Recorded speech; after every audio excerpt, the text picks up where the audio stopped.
Mheshimiwa Rais, Mheshimiwa Makamu wa Rais, mawaziri, makatibu, magavana, viongozi wa bunge la kitaifa na Senate, spika wetu, viongozi wa dini na viongozi walioko hapa. Hamjambo. Salamu alaikum. Bwana asifiwe. Your Excellency, nikiangalia huyu mama Soipan, vile tukiwa tumebakisha mwezi 3 kabla ya uchaguzi wa 2013, vile mzee Tuya na viongozi wakatuletea wakishika mkono huyu mama, mimi nilikuwa shahidi. Akakuwa mwakilishi wetu wa chama cha URP kuwania kiti ya kina mama hapa Narok. Na kwa sababu wakati huo mwezi wa 3 ulipobaki, tulipoteza kiongozi mwingine, alikuwa women rep candidate wetu, alikuwa anaitwa Patricia. Patricia kwa mapenzi ya Mungu akaaga, hatukuwa na candidate, tukaletewa huyu Soipan. Soipan akakuwa women rep, akakuwa mara ya pili, akakuwa katika speakers panel. Na leo Your Excellency, unajua kuna watu wengi umesaidia kisiasa, you have been a mentor.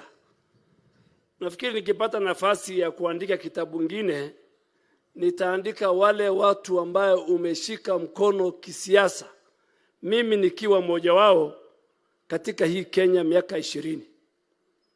Watu wa Narok, mimi nataka niwaombe kitu moja. Nataka viongozi wote mshikane, mfanye kazi pamoja. 2027 ni mbali sana. Tunataka viongozi sasa, ni wakati wa county washikane nyuma ya governor wetu, na wale viongozi wa national tuwe nyuma ya rais, ili tuwachane mambo ya kulumbana. Ukianza kulumbana mapema, hata tu kumaliza mwaka moja.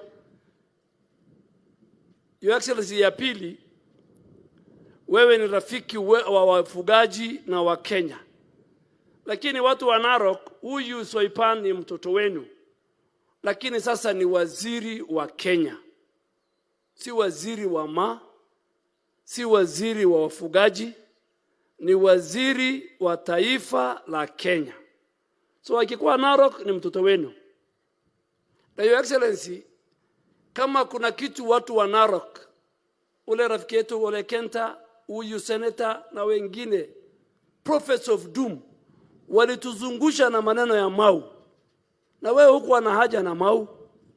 Tukienda hivi mau, tukienda hivi wanalete mau.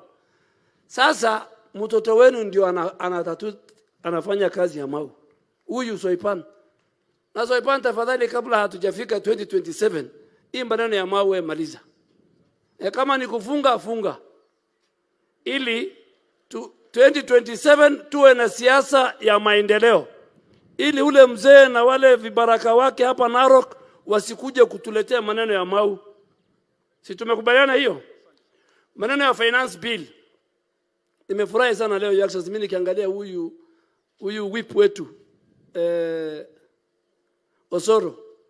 Osoro leo ndio umeongea kama kiongozi wa chama cha kitawala. Wakati mimi nilikuwa majority leader, rule ilikuwa serikali hoja ya serikali hayanguki. Sasa wewe leo umeongea, anything else private member inaweza kuanguka motion yake, lakini hoja ya serikali, hasa finance bill, watu hawajui finance bill ni nini. Finance bill ndio nguzo ya bajeti.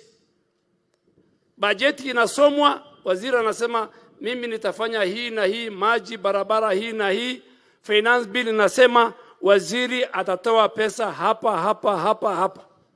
Hata ukibadilisha kidogo ya finance bill, pesa itakosekana hapo, lazima useme hiyo pesa itatoka wapi.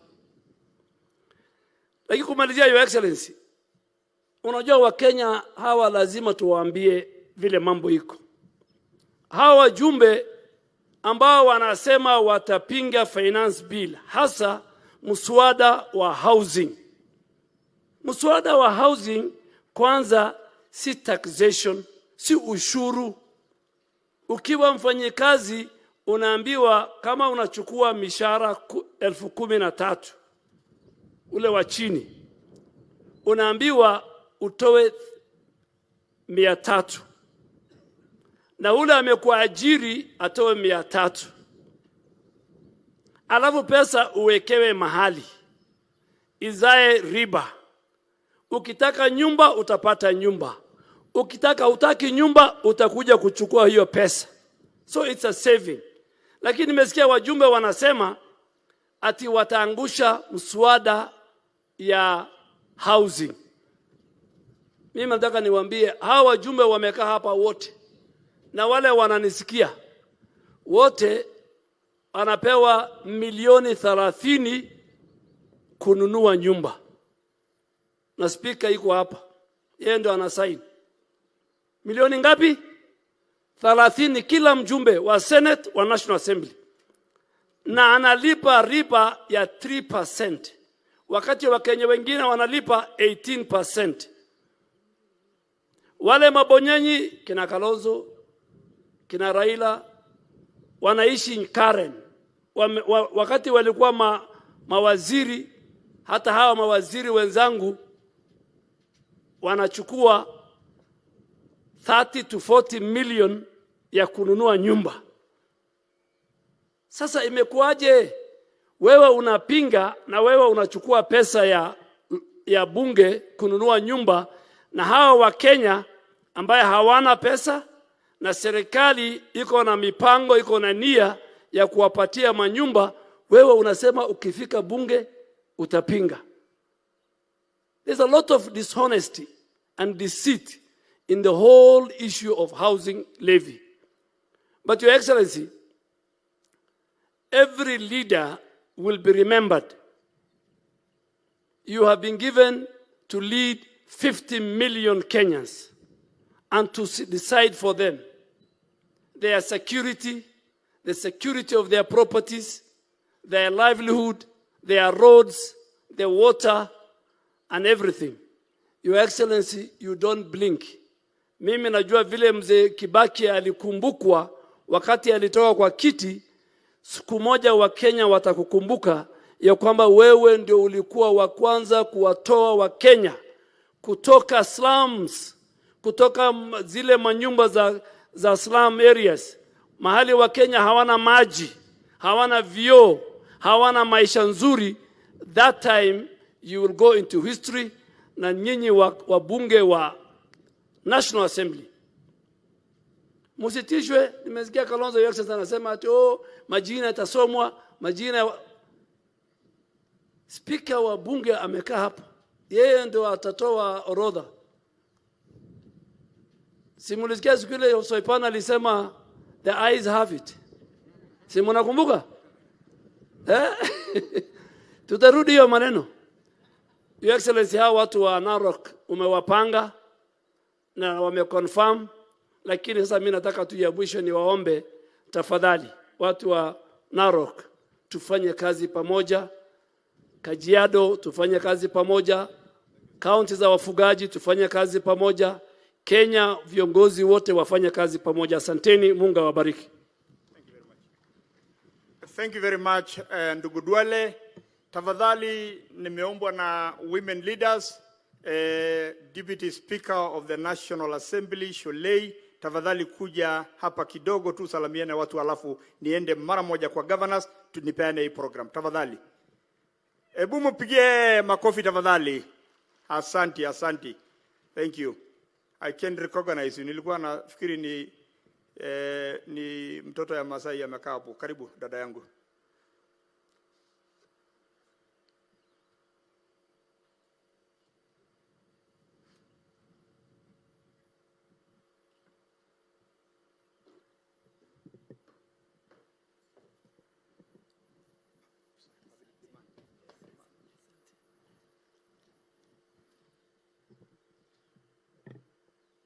Your Excellency, Mr. President, and Mama Rachel, our First Lady, together with all the leaders present, bishops wetu na leaders wa kanisa na watu wote ya Leshuta, hamjambo. Hamjambo tena. Mimi nimefurahi sana kufika hapa kuweza kuja kumrudishia Mwenyezi Mungu asante kwa maisha na kazi ya Honorable Soipan Tuya, na pia nafurahi zaidi kunajua kwa nini.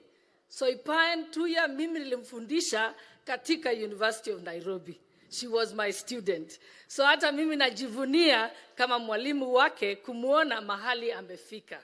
Na mimi nawahakikishia mimi sina, and Your Excellency, I have no doubt that she will perform very splendidly as Cabinet Secretary, because I have watched her from her days at university. She was one of my top students. She will become one of your top Cabinet Secretaries. So nataka kuhakikishia watu wa Leshuta, President hakupiga kando, alipiga vizuri kwa sababu Soipan ni mtu mwenye anaaminika sana.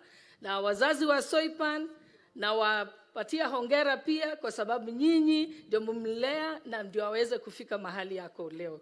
So asanteni sana na Mungu awabariki. Asante sana. Hebu mpigie makofi tafadhali. Basi wakati huu, Your Excellency, allow me to take this opportunity to welcome my colleagues who are here with us, led by Cecile Mbarire and Olelengu, ndugu Lelit, ndugu yangu